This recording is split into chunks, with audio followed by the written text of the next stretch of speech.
La formation professionnelle en Suisse, c'est 3 rouages avec ces roues qui sont dentées et puis qui doivent fonctionner ensemble. Et puis s'il y en a une qui ne fonctionne pas, ça coince. Donc c'est vraiment un gros mécanisme qui se met en place.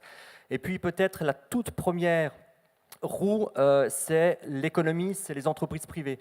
Parce qu'en fait, c'est les professionnels qui donnent en fait l'impulsion. C'est eux qui engagent l'apprenti, c'est eux qui le payent, c'est eux qui sont aussi responsables de sa formation et qui suivent sa formation professionnelle. Donc ils sont liés à un contrat. Et ça, c'est vraiment l'économie qui va former l'apprenti à l'économie. Ça, c'est un premier rouage qui est important. Le deuxième rouage qui va essayer de s'ajuster, c'est l'école, les centres de formation professionnelle. Et en fait, l'apprenti qui va passer 4 jours en entreprise, avec le tempo de l'entreprise, va passer un jour dans les centres de formation où là, il va apprendre des compétences qui sont plus théoriques.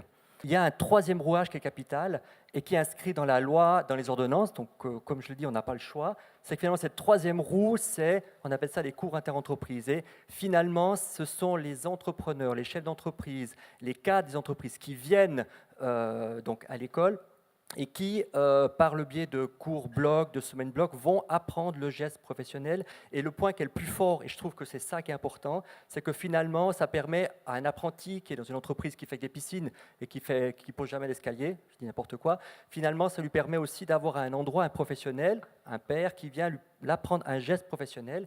Et l'apprenti a le droit à l'erreur. C'est un endroit, c'est pas dans un chantier, ce n'est pas chez un privé, et finalement, il a le droit à apprendre avec ses pairs. Et c'est vrai que cette troisième roue, elle est importante et elle permet justement peut-être de ce lien entre la thématique qui est posée, entre l'école et le monde professionnel.